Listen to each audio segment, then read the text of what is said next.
He was a war hero, a reformer, a dictator, and a man whose name still defines power.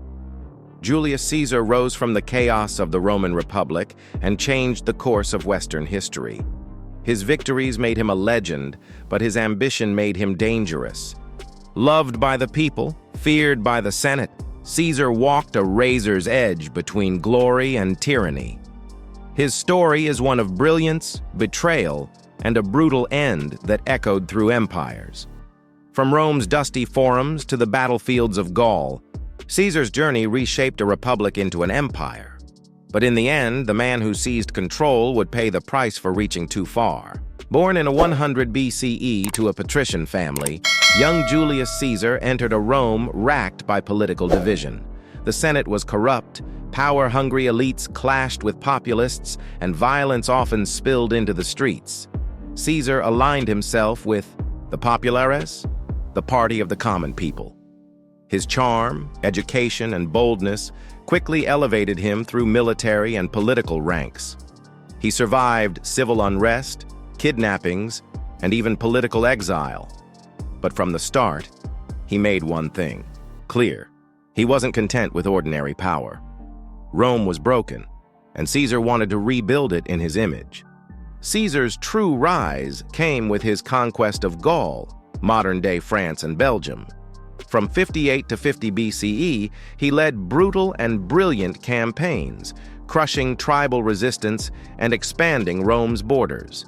He wrote detailed accounts, the Gallic Wars, making himself the hero of his own epic. Millions were killed or enslaved, but Caesar's popularity at home soared. He brought back riches, land, and prisoners. More importantly, he built an army loyal not to Rome, but to him personally. By the end of the campaign, Caesar wasn't just a general. He was the most powerful man in the Republic and a threat to it. In 49 BCE, the Senate ordered Caesar to disband his army and return to Rome. He refused. Instead, he crossed the Rubicon River, famously declaring, "Alea iacta est," the die is cast. This simple act was treason, triggering a civil war against Pompey and the Senate elite. Caesar's forces moved quickly, outmaneuvering his rivals. City after city fell without resistance. Within a year, Caesar marched into Rome unchallenged. His former ally, Pompey, fled to Egypt, where he was murdered. The Republic's traditions were crumbling, and Caesar was rewriting the rules. With his enemies dead or in exile, Caesar was declared dictator perpetuo, dictator for life. He enacted sweeping reforms: land for veterans, grain for the poor, a restructured calendar, and new colonies abroad. He welcomed former enemies into office, hoping to unify Rome. But the Senate, filled with pride and fear, saw tyranny. Caesar appeared in royal robes, accepted divine honors, and ignored Senate protocol. He even placed his statue among the gods. To his supporters, he was a savior.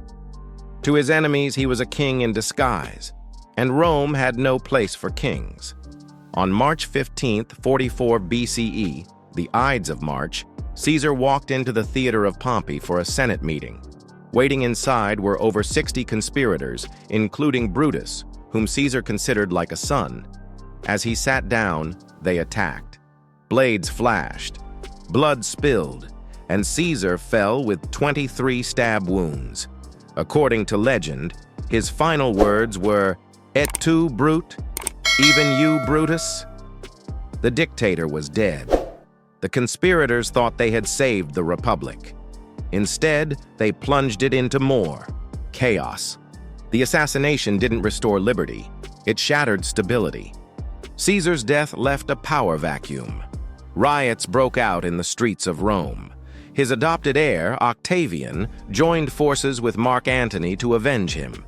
The assassins were hunted down and killed, but once vengeance was complete, a new struggle for power began. Octavian ultimately defeated Antony and Cleopatra, becoming Rome's first emperor, Augustus. The Republic, already bleeding, was gone. In killing Caesar to save the old ways, the Senate had only accelerated the rise of empire. Caesar had fallen, but his shadow ruled for centuries. Julius Caesar's name became more than a title. It became a symbol. The word Caesar evolved into Kaiser, Tsar, and Emperor across cultures.